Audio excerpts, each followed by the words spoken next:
అడవులతో, పొలాలతో చుట్టుముట్టబడి ఉన్న చిన్న గ్రామం అది. ఒకప్పుడు ఆ గ్రామం ఎంతో కిటకిటలాడేది. ఉదయం కోడి కూయగానే రైతులు పొలాల వైపు వెళ్లేవారు. పిల్లల నవ్వులు, ఆడవాళ్ల పాటలు, పండుగల సందడి ఆల్ కలసి ఆ గ్రామానికి ప్రాణం పోసేవి. కానీ కాలం మారింది.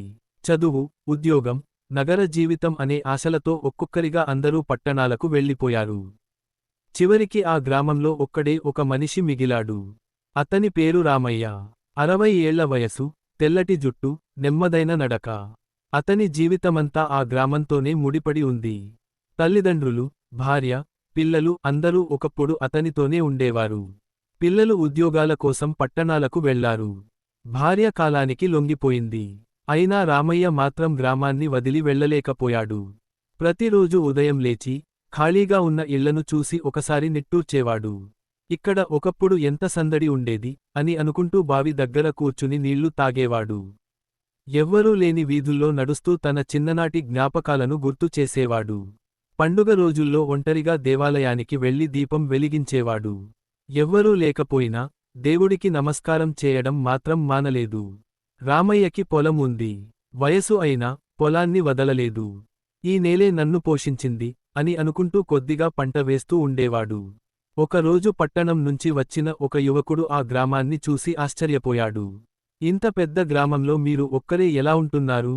అని అడిగాడు. రామయ్య నవ్వుతూ, ఒంటరిగా ఉన్నా, ఈ గ్రామమే నా కుటుంబం అన్నాడు.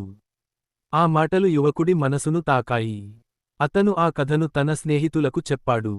కొద్ది రోజుల్లో గ్రామం గురించి వార్తలు బయటకు వచ్చాయి.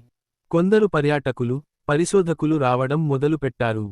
పాత ఇళ్లను చూసి, రామయ్య మాటలు విని, గ్రామ చరిత్రను తెలుసుకున్నారు. మెల్లగా, ఒకప్పుడు గ్రామాన్ని వదిలిన కొందరు తిరిగి రావాలనే ఆలోచన చేశారు. రామయ్య ఒక్కడే ఉంటూ గ్రామాన్ని కాపాడాడు, మనం ఎందుకు రావద్దు? అనుకున్నారు.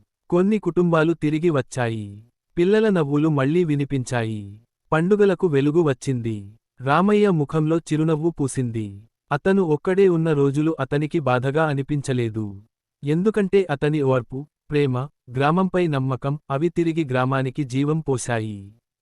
ఒక మనిషి నిజమైన ప్రేమ ఉంటే, ఒక గ్రామాన్నే కాదు, ఎన్నో హృదయాలను కూడా మళ్లీ కలిపేయగలడని రామయ్య జీవితం నిరూపించింది.